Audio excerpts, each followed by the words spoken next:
1607, des Anglais débarquent sur la côte est du continent nord-américain, l'actuelle Virginie, et s'y installent de manière permanente. C'est la naissance de la première colonie anglaise aux Amériques qui fait partie de l'Empire britannique. Au total, 13 colonies s'étendant du Massachusetts au nord à la Géorgie au sud sont fondées entre 1607 et 1732. Elles rassemblent en 1770 près de 2,1 millions d'habitants. Le 4 juillet 1776, les colons anglais d'Amérique déclarent leur indépendance. En 1783, le traité de Paris met fin à la guerre entre la couronne britannique et les colons. La Grande-Bretagne reconnaît l'indépendance des États-Unis d'Amérique. À partir de ce moment, l'ambition des États-Uniens est de conquérir et d'étendre leur territoire. En 1803, Napoléon Ier vend la Louisiane aux États-Unis, ce qui permet aux États-Uniens de doubler la taille de leur territoire. L'affrontement territorial contre le Mexique s'étend de 1821 à 1848 et permet aux États-Unis de s'étendre de la côte est à la côte ouest sans interruption. En 1867, l'Alaska est acheté à l'Empire russe et en 1959, Hawaï devient le 50e État des États-Unis d'Amérique. Les États-Uniens développent le concept de destinée manifeste, qui devient une conviction guidant l'ensemble de leurs actions. À leurs yeux, la Providence leur a confié le droit divin de s'étendre en Amérique du Nord par la colonisation, de s'y multiplier et de se développer économiquement. Aujourd'hui, le territoire états-unien s'étend sur près de 10 millions de kilomètres carrés et rassemble plus de 331 millions d'habitants. Dès leur arrivée sur le continent et plus encore lors de leur expansion, les États-Uniens se heurtent à la nature sauvage qu'ils nomment « wilderness ».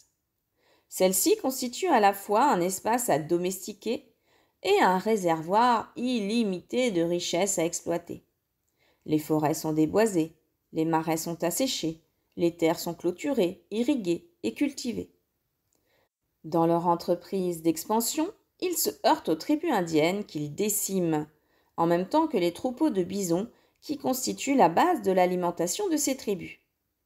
Entre le XVIe siècle et aujourd'hui, ce génocide fait passer la population autochtone de 7 millions à 3 millions d'individus, tandis que le nombre de bisons passe de 60 millions à 750 en 1890.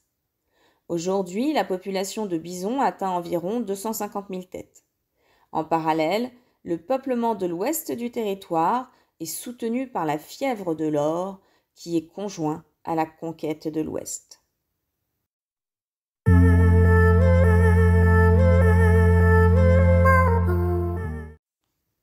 La pensée écologique apparaît en parallèle à ces déprédations sur les ressources du territoire états-unien. George Perkins Marsh est considéré comme le premier écologiste d'Amérique. Dès 1864, il dénonce dans un ouvrage le gaspillage des ressources naturelles et critique certaines formes d'exploitation trop destructrices. Dans la relation des États-Unis à la nature, on trouve deux courants de pensée au XIXe siècle, les préservationnistes et les conservationnistes. Pour les préservationnistes, la wilderness, permettant à l'homme de se ressourcer spirituellement, il est indispensable de la préserver. À leurs yeux, l'avenir de la nature passe alors avant celui de l'humanité. Les conservationnistes développent quant à eux un concept se rapprochant de la définition de développement durable. Il est nécessaire de conserver les réserves de ressources naturelles pour que les sociétés humaines puissent les utiliser dans l'avenir. Ces courants de pensée aboutissent à la création des parcs naturels. En 1872, le parc naturel de Yellowstone est créé. Depuis 1978, il est classé parmi les sites du patrimoine mondial protégés par l'UNESCO. En parallèle, la plus ancienne des organisations américaines de protection de la nature est fondée en Californie en 1892 par le naturaliste John Muir, le Sierra Club. John Muir s'engage dans la création de plusieurs parcs nationaux, à l'instar de celui de Yosemite en 1890. Ces actions de préservation de la nature sont appuyées au niveau fédéral par le président Theodore Roosevelt, qui crée 150 forêts nationales, 5 parcs nationaux et 51 réserves ornithologiques. Il a pour ambition de lutter contre les destructions des paysages, de la faune et de la flore. Il souhaite éviter le gaspillage des ressources pour les générations futures.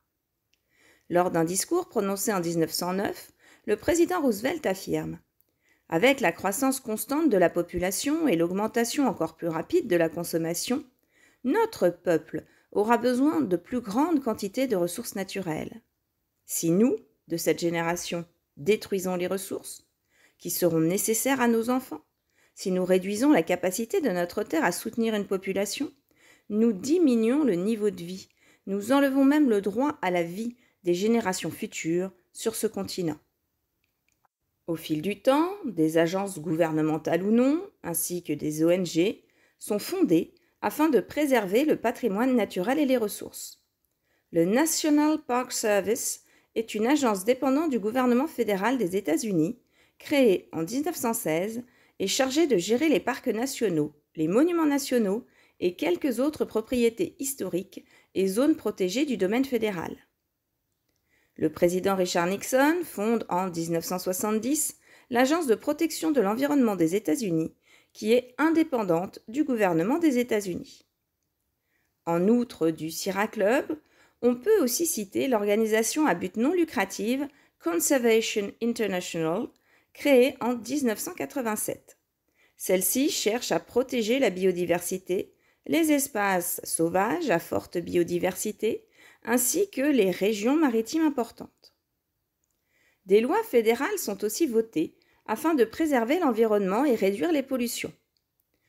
En 1963, le Clean Air Act sur la qualité de l'air est voté. Cette loi établit un programme fédéral de recherche sur les techniques de surveillance et de contrôle de la pollution atmosphérique. En 1972, le Clean Water Act vise à contrôler la pollution dans les étendues d'eau du territoire. En 1980, la loi dite Superfund sur les risques, dégâts et responsabilités en matière d'environnement a pour objectif d'imposer le nettoyage des sites souillés par des déchets dangereux. Malgré la naissance de cette conscience écologique et la création de multiples parcs nationaux, de nombreuses menaces pèsent sur l'avenir de ces parcs. La pression démographique et urbaine, ainsi que l'agriculture, entraînent de forts prélèvements des eaux des lacs, fleuves et rivières. L'agriculture intensive est aussi à l'origine d'une vaste pollution des sols et de l'eau par l'utilisation de pesticides, d'engrais et de fongicides. D'autre part, les parcs nationaux sont des lieux subissant une forte affluence touristique, plus de 400 millions de visiteurs chaque année. À cela s'ajoutent les appétits de grands groupes ayant pour ambition d'exploiter les richesses du sous-sol. L'administration Trump a par exemple signé un décret dès 2017 réduisant de 40 000 hectares la surface de certains sites naturels dépendant du National Park Service. Comme le dénonçait Fairfield Osborn en 1949 dans son ouvrage « La planète au pillage », aveugle à la nécessité de coopérer avec la nature, l'homme passe son temps à détruire les ressources de sa propre vie. Les États-Uniens, dans leur ambition de réaliser leur destinée manifeste, se sont développés en exploitant les ressources naturelles. Les États-Unis ont été, dès le XIXe siècle, le berceau de l'industrie pétrolière. Depuis la mise au point des méthodes d'extraction de pétrole et de gaz de schiste, les États-Unis sont devenus le premier producteur mondial d'hydrocarbures. En 2018, ils sont devenus les premiers producteurs mondiaux de gaz naturel et exportent plus de pétrole qu'ils n'en importent. La sécurité des approvisionnements énergétiques ainsi que leur autosuffisance est fondamentale pour l'économie états-unienne ainsi que pour leur puissance géopolitique. Les méthodes d'extraction sont cependant extrêmement destructrices pour les espaces et particulièrement polluantes. De même, la fracturation hydraulique utilisée pour extraire le gaz et pétrole de schiste exige d'énormes quantités d'eau qui sont bourrées d'additifs très polluants. En outre, l'extraction de charbon est toujours pratiquée. Pour compléter le mix énergétique qui repose à 78,5% sur le pétrole, le gaz naturel et le charbon, les États-Unis se tournent aussi vers les énergies plus vertes, éolien, solaire, biomasse, géothermie, hydroélectricité, pour 13% environ, tandis que le nucléaire représente 9% de la consommation énergétique du pays. La présidence de Donald Trump, ouvertement climato-sceptique, a marqué un net recul dans les mesures prises pour la protection de l'environnement, la transition énergétique et la lutte contre le changement climatique. Les climato-sceptiques sont des personnes qui mettent en doute les théories les plus répandues concernant le réchauffement climatique. Selon Donald Trump, le changement climatique est une fake news inventée par les Chinois afin de rendre l'économie américaine moins compétitive. Dans cette optique, il a révoqué près d'une centaine de règles environnementales sur des sujets allant de la pollution de l'air aux normes d'extraction pétrolière et gazière. Certaines aires protégées, établies par décret présidentiel et relevant des terres fédérales, ont été remises en cause par Donald Trump. Les terres fédérales, qui représentent environ 28% du territoire, sont des terres placées directement sous le contrôle de l'État fédéral. Celles-ci sont massivement présentes dans la moitié ouest du pays. En parallèle, entre la COP21 de 2015, qui a vu la signature des accords de Paris, et 2018, 5 groupes pétroliers, BP, Shell, ExxonMobil, Chevron, Total, ont dépensé 1 milliard de dollars en lobbying pour limiter les législations contraignantes. Le rapport rédigé par 13 agences fédérales prévoit pourtant une contraction de 10% de l'économie américaine si rien n'est fait d'ici à la fin du siècle. Ainsi, des bases militaires sont affectées par la montée des eaux, ce qui relève de la sécurité nationale. Le retour des démocrates au pouvoir a marqué aussi le retour de la volonté d'agir contre le réchauffement climatique, soulignant ainsi le clivage entre démocrates et républicains sur ce thème. Le jour même de son accession à la présidence, Joe Biden a suspendu l'immense projet d'oléoduc Keystone XL qui devait relier le Canada au golfe du Mexique pour acheminer le pétrole des sables bitumineux. En 2022, Joe Biden lance son plan pour le climat qui s'élève à 400 milliards d'euros d'investissement dans les énergies renouvelables, la recherche et des aides financières pour l'achat d'une voiture électrique, l'installation de panneaux solaires ou la rénovation de logements. L'objectif annoncé est la réduction des émissions de gaz à effet de serre de l'ordre de 40% d'ici à 2030. Cependant, dans la première puissance économique du monde, la primauté de l'économie est une donnée incontournable. Le gaz de schiste reste à l'origine de 80% du gaz naturel extrait aux États-Unis. De même, malgré sa promesse de ne pas autoriser de nouveaux forages pétroliers et gaziers sur les terres fédérales, Joe Biden a autorisé en mars 2023 la création de 3 zones de forage en Alaska. Les arguments retenus par le président sont économiques. 576 millions de barils de pétrole produits sur les 30 ans à venir et la création de 2500 emplois dans le bâtiment et environ 300 emplois à long terme. Ce projet doit entraîner l'émission indirecte de CO2 équivalente à celle de 64 centrales à charbon durant 1 an. Les associations environnementales dénoncent une catastrophe pour le climat. Au niveau des États fédérés, les différents États s'engagent individuellement et collectivement dans la transition énergétique et la lutte contre le réchauffement climatique. La Californie s'est engagée en 2019 à produire 100% d'énergie renouvelable d'ici à 2045. Le gouverneur de l'État de New York souhaite investir 1,6 milliard de dollars dans les énergies propres et dans l'efficacité énergétique. Son objectif est d'atteindre 100% d'électricité décarbonée d'ici à 2040. 25 États sur les 50 se sont engagés en 2017 dans la United States Climate Alliance, l'Alliance pour le climat. Ils visent une réduction de leurs émissions de gaz à effet de serre de 25% en 2025 par rapport à leur émission de 2005. À cela s'ajoutent 407 villes et comtés qui ont signé le Programme national d'action climatique des maires. Ceux-ci s'engagent à réduire les émissions au niveau local. Certaines villes ont déjà de l'avance sur ce sujet. La ville de Portland, dans l'État de l'Oregon, située au nord-ouest des États-Unis, est une ancienne ville industrielle connue pour sa pollution. Elle s'engage dans la protection de l'environnement et les enjeux environnementaux dès les années 1960 et en 1993, Portland devient la première ville américaine à adopter une stratégie locale de réduction des émissions de carbone. Elle met en place une protection de ces espaces naturels contre le développement urbain. De même, l'urbanisme favorise la construction d'immeubles verts qui possèdent des toits recouverts de panneaux solaires, d'éoliennes ou de végétaux. En 2025, la ville devrait utiliser 25% d'énergie renouvelable. L'aménagement de son territoire local est organisé autour des mobilités douces, avec plus de 500 km de pistes cyclables et de chemins piétonniers. Et la ville encourage le covoiturage. Portland compte ainsi 20% de moins d'automobilistes que les autres villes de taille comparable. Ces approches locales mettent en évidence un engagement de la société qui a développé une sensibilité à l'écologie. D'ailleurs, 65% des États-Unis estiment que le gouvernement ne fait pas assez pour réduire les effets du changement climatique. De même, 79% des Américains pensent que les États-Unis doivent mettre l'accent sur le développement de sources d'énergie alternatives.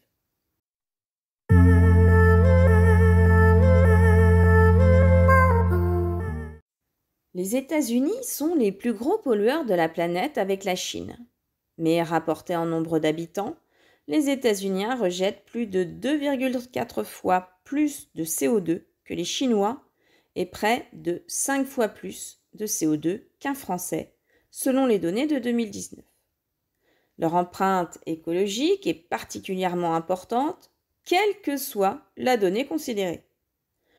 Un États-Unien consomme 541 litres d'eau par jour, soit plus du double de la consommation d'un Français.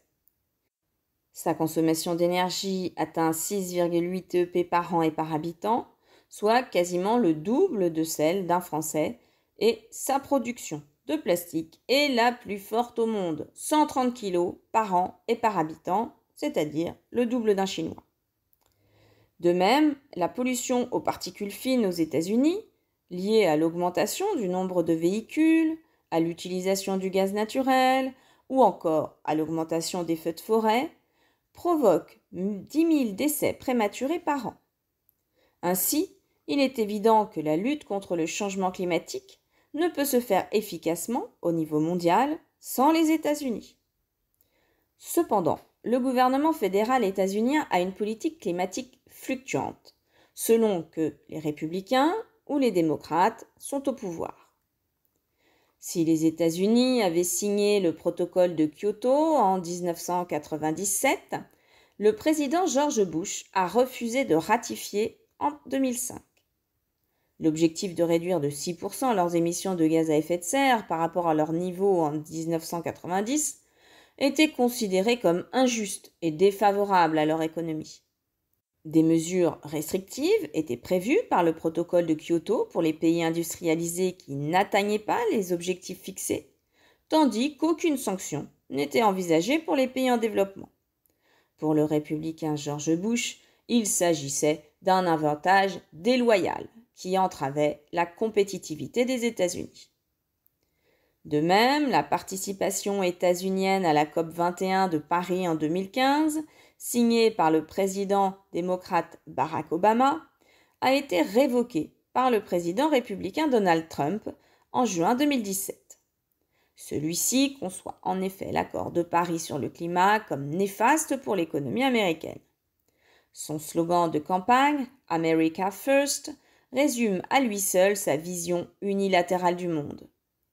Dès son arrivée à la Maison-Blanche en 2020, le président démocrate Joe Biden s'est empressé de signer le retour des États-Unis dans les accords de Paris. Joe Biden vise le leadership américain dans la lutte contre le réchauffement climatique. Cependant, cette valse dans les positions états-uniennes, selon le parti du président au pouvoir, fait naître une grande méfiance de la communauté internationale et fait perdre de la crédibilité aux États-Unis.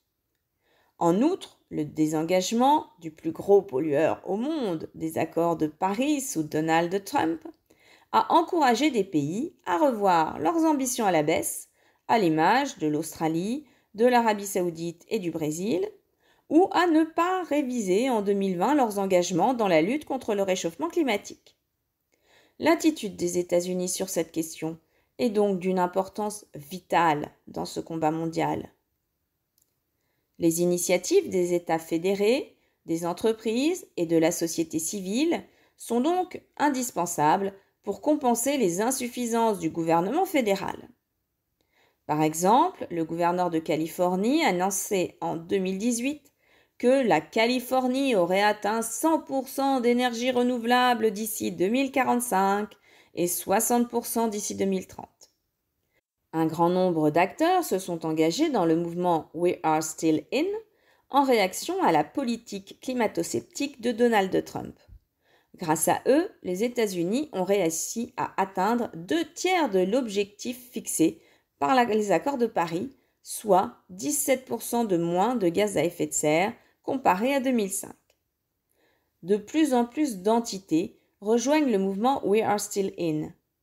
En 2021, ce mouvement rassemblait 10 États, 292 villes, 410 grandes écoles et universités, 87 institutions culturelles, ainsi que 12 tribus autochtones.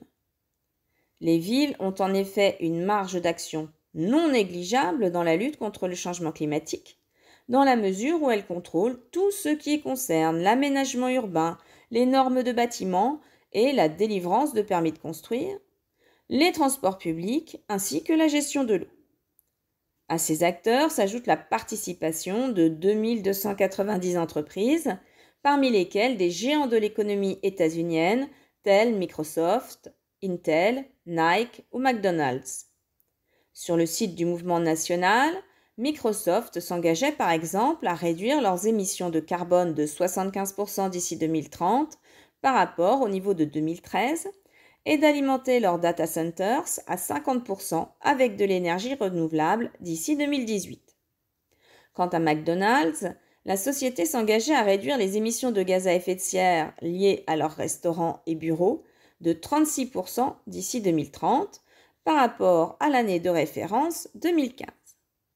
Cependant, si des efforts sont faits à l'instar des nouveaux Net Zero Carbon Restaurants, certaines associations dénoncent un greenwashing. Si la viande et les produits laitiers sont toujours le plat principal du menu de McDonald's, alors cette nouvelle initiative de restaurant ne peut être étiquetée qu'ainsi Mac Greenwash, dénonce Greenpeace.